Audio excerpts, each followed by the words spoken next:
and thanks a lot for the invitation. I'm happy to present some of my recent work here.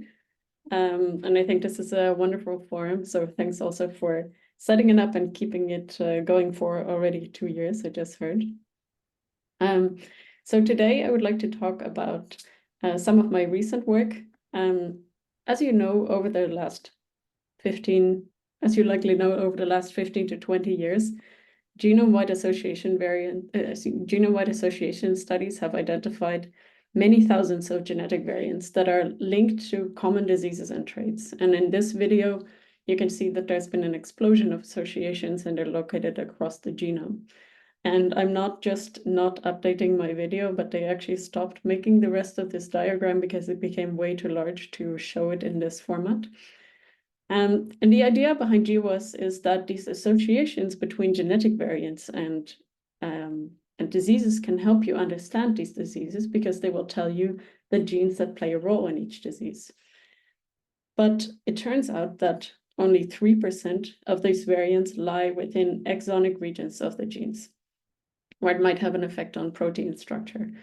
And the large majority of variants is actually located in regions outside of the gene body, so in introns or in intergenic regions. So these variants must play a regulatory role, maybe through effects on gene expression or on methylation, etc. And there's been a specific enrichment found for in so-called enhancer regions. Now, enhancer regions are genomic regions, and they are located outside of the promoter, and they can drive transcription.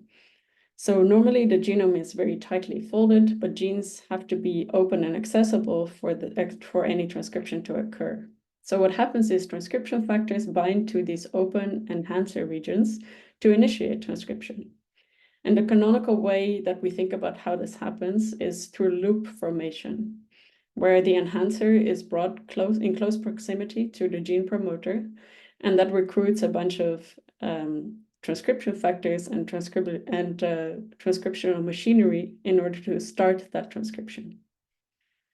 So if enhancers are enriched for disease-related variants and that affects their ability to regulate gene expression, it makes sense to then study gene regulation in the context of common disease. And that is where most of my research comes together.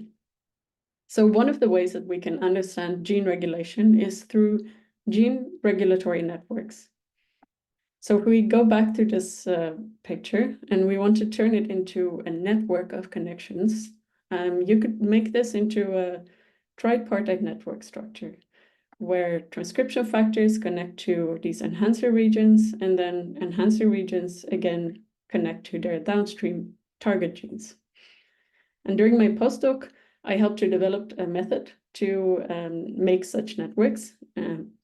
This method is called GRANIE, for Gene Regulatory Network Inference, including enhancers. And we published this method last year. And to build a network like this, you need information on gene expression and the regions that are open. So you need both RNA expression data and ATAC-seq data from the same samples. So basically what we do is we correlate expression levels from a transcription factor to the accessibility of open regions in the genome that have a transcription factor binding site matching this transcription factor. And if we find a positive correlation here, we then make links between the transcription factor and the accessibility of the peak. And then we basically take a similar approach for the second part of the network, where we look for the correlation between the openness or the accessibility of this peak and any genes that are relatively nearby. And if we find a correlation there, we are then able to link from a transcription factor to a peak to a gene. And since enhancer accessibility is highly cell type specific, this results in a very cell type specific network of gene regulation. So we applied this to a number of different cell types. And one of them is the iPSC derived macrophage data. So we can show that these networks here, every color is one transcription factor and all of the genes that it targets. So you can see that some transcription factors regulate many genes and others do fewer.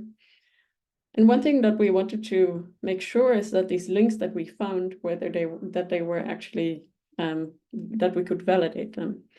So we're able to look at these links and see that indeed these links are highly enriched for ChIP-seq experiments and also for eQTLs, specifically in macrophages. So if you look at other different cells, other cell types, or even other cell states, these links cannot be validated as well. So we can make a nice cell type specific network here. But the most interesting thing that we can learn from these networks might be which transcription factors are driving, are playing a role in these cell types. And specifically, if we want to think about disease biology, that's usually not like it is here, a naive macrophage, but that's usually based on some kind of perturbation. So we then, to evaluate sort of this biological relevance of the network, we developed a companion method, which we called GRANPA, for gene regulatory network performance analysis. And what we do in this method is we convert our network to a transcription factor to gene binary matrix, so a yes or no connection. And we take an independent data set that is completely separate from our original. So in the case of the macrophages, we take differential expression experiment in macrophages that are naive versus infected with salmonella. And we then use a random forest model to try and predict this differential expression in our independent data set from the same cell type. And of course, we know this differential expression from this independent data set. We're not actually interested in predicting it, but we're interested in seeing if our GRN is able to predict it as compared to a random matrix of connections based on the same components. So that is exactly what I'm showing here, is that in orange, we have a better prediction for this differential expression as compared to random in yellow. And one thing that's very nice about using a random forest model is that we can then identify the most important transcription factors for this particular differential expression stimulus. So you can prioritize which transcription factors drive the prediction of this DE. And so we've done this in our macrophage data. And one of the transcription factors that came out is IRF8.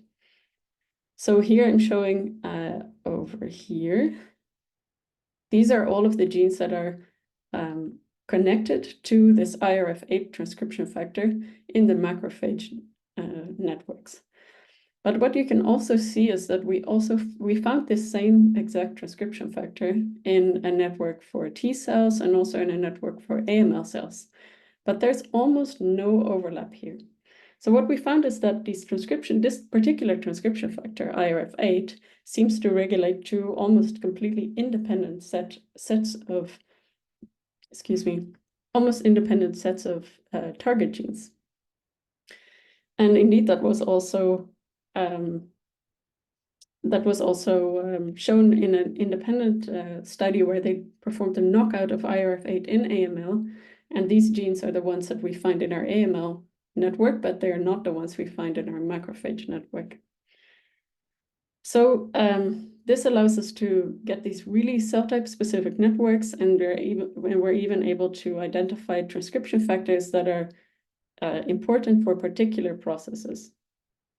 But macrophages and actually many immune cells will have multiple cell states. And so rather than just, quote unquote, just being cell type specific, we were, of course, also interested in knowing whether we can dive more deeper into this and whether we can use a similar method to make GRNs based on single cell data. And one of the first projects where we applied our GRANIE method to the single cell context was SAM-seq.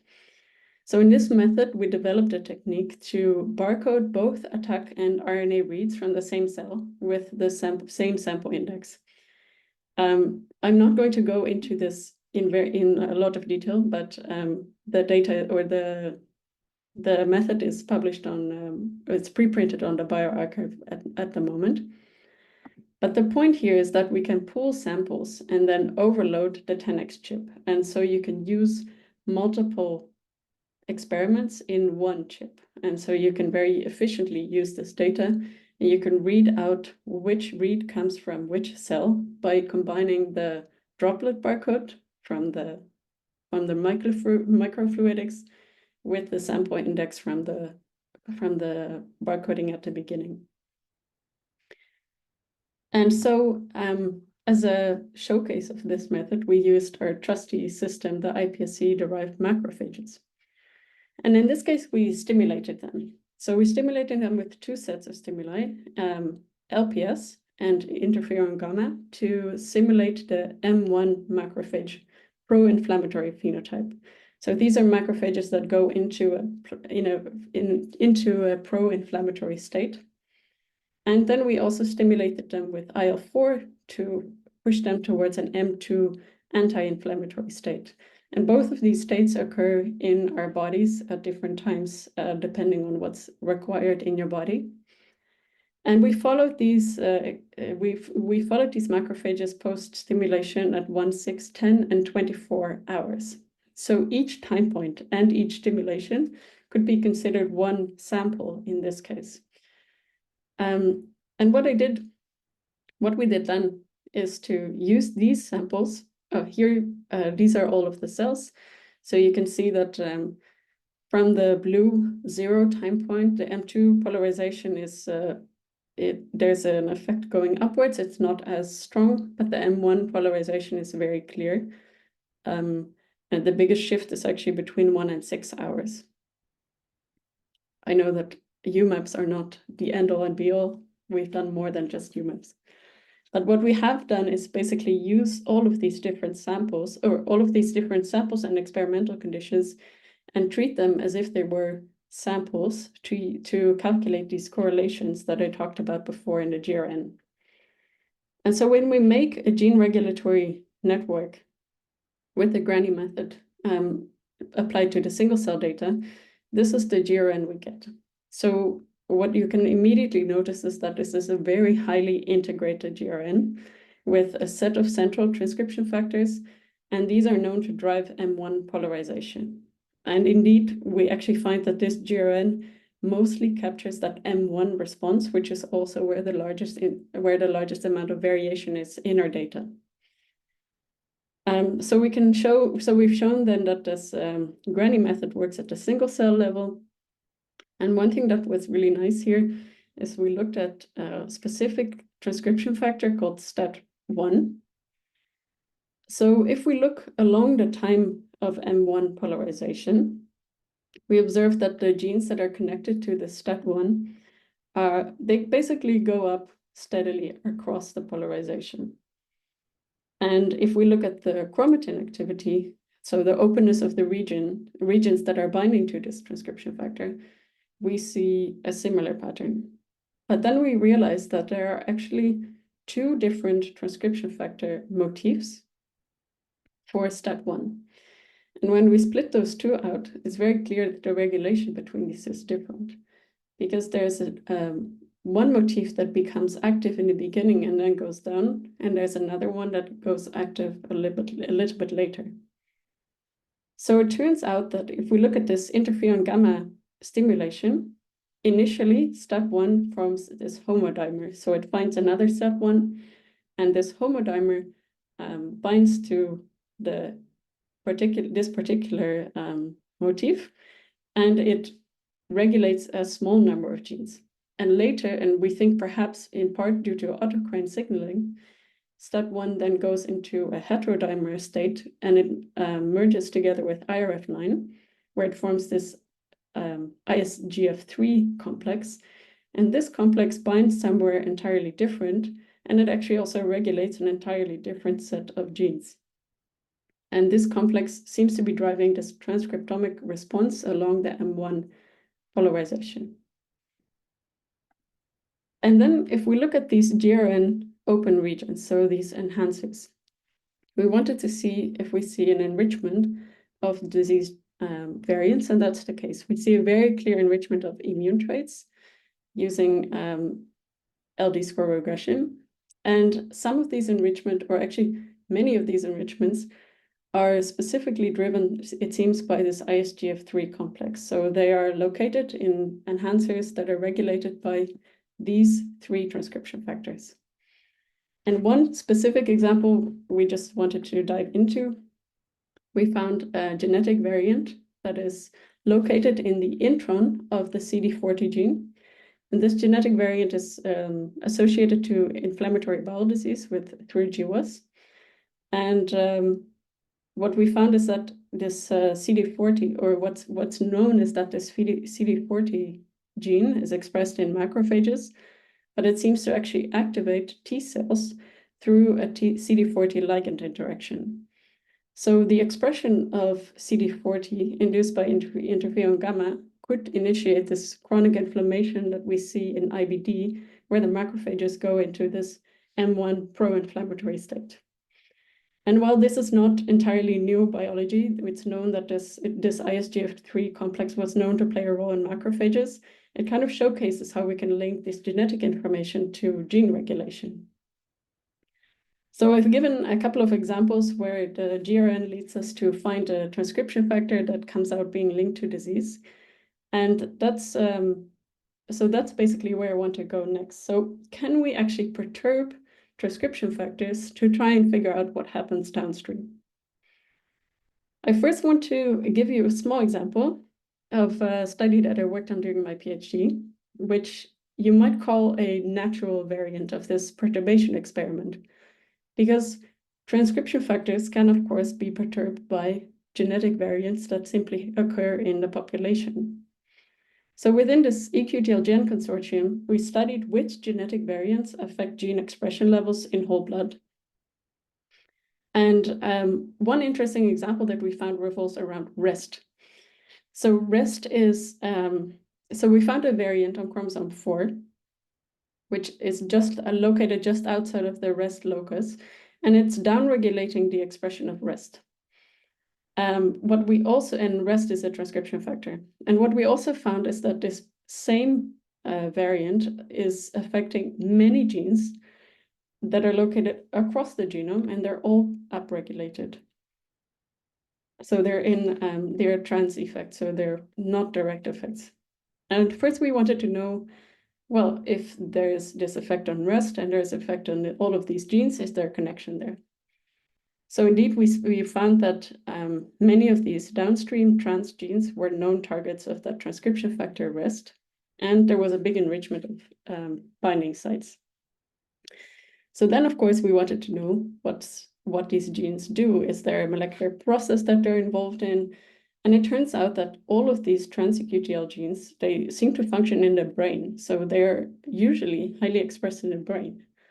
But bear in mind that this study was actually based on blood data. So first we were a bit confused.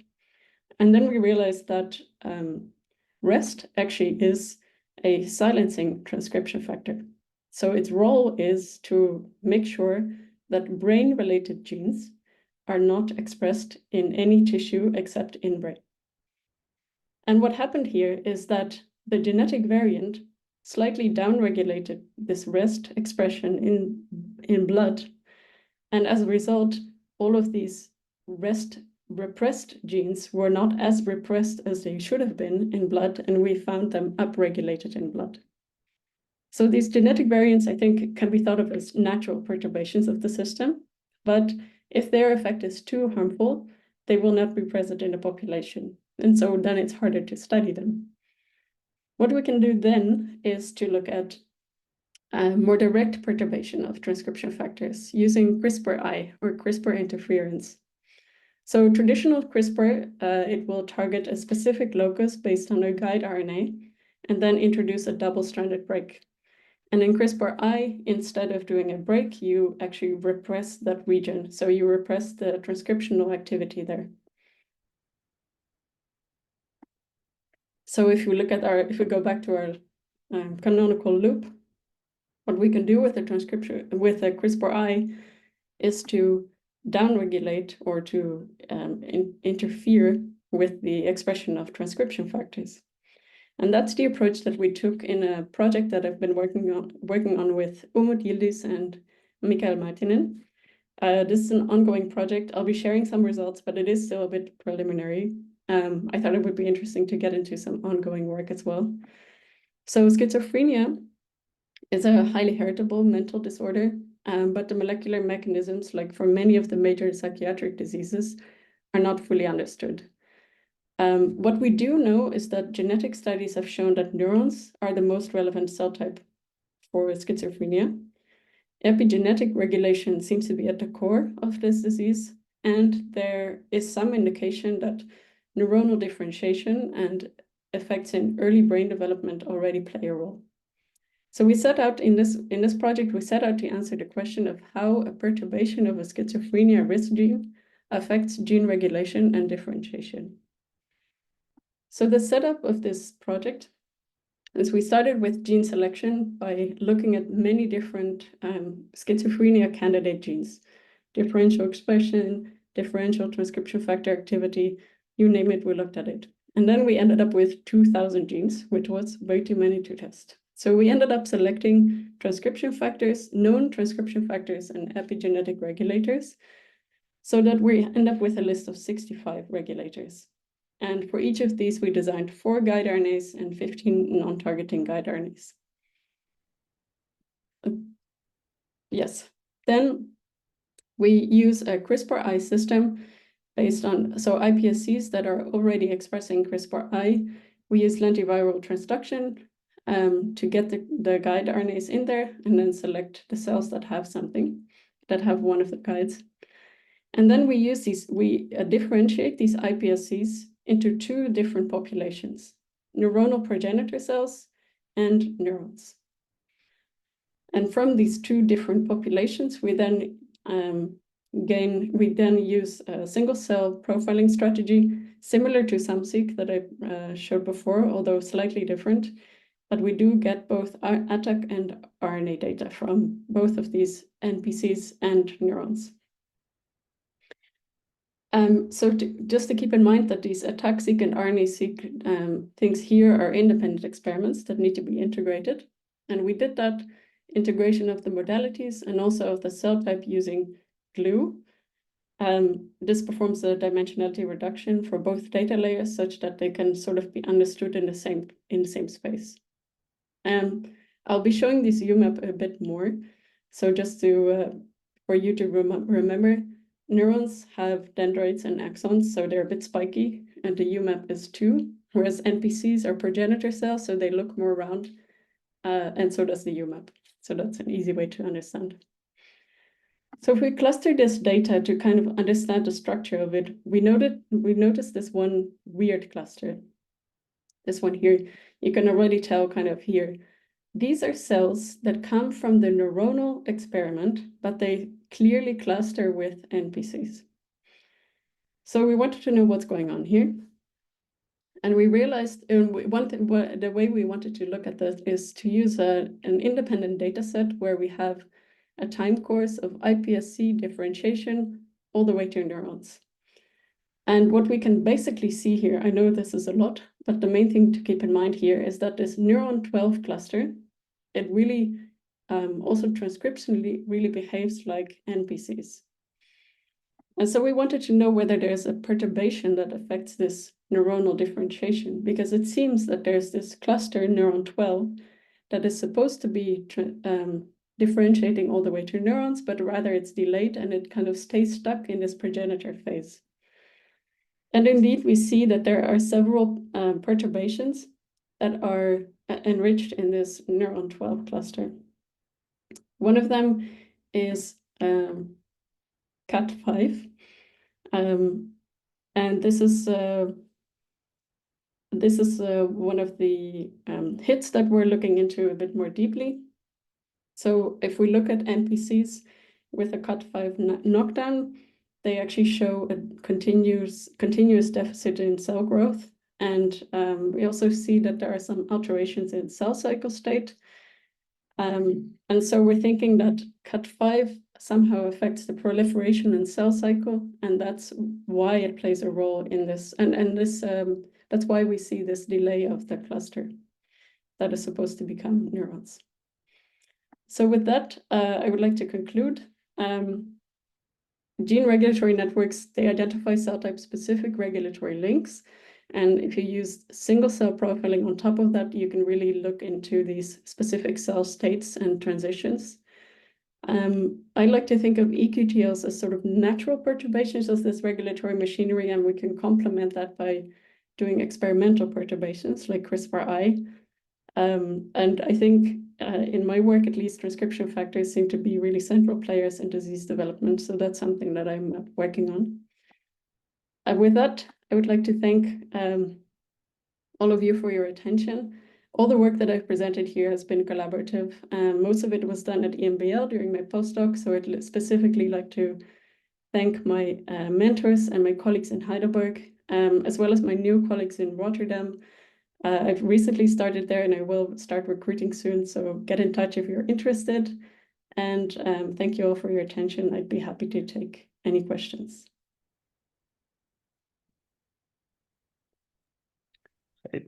Thank you, Annique, for your talk. It's really, really interesting. And okay, if anyone has any question, the QA is open, but maybe in the meanwhile I can start.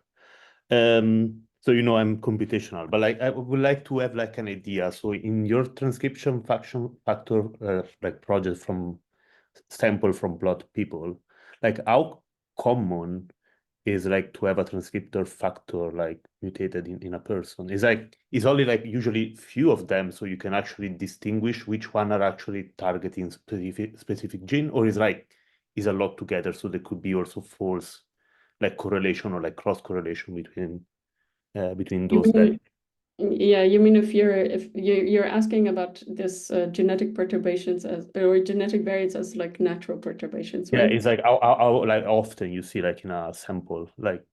So I think what we see quite a lot is variants that are near transcription factor, and they may or may not affect it. That's this one example that we found, this REST one, was a very nice one, and we had a clear enrichment for the trans-EQTL effects, or where the variants are located not right next to the genes but further away in the genome. There was a very clear enrichment for transcription factors and their predicted target genes. However, to say for any one individual, you really have to do a bit of a deep dive like this one, because very often you'll find a transcription like you'll find a variant that is maybe only slightly affecting the transcription factor, but not its downstream variants. Or you'll find an effect on genes that have a transcription factor binding site, but not on the actual transcription factor. So it's not always straightforward to kind of interpret these. And I think the fact that there's some kind of common variation doesn't mean that it's actually perturbed. And that's why these experimental perturbations, they give you more of a direct readout on what's happening there. Okay,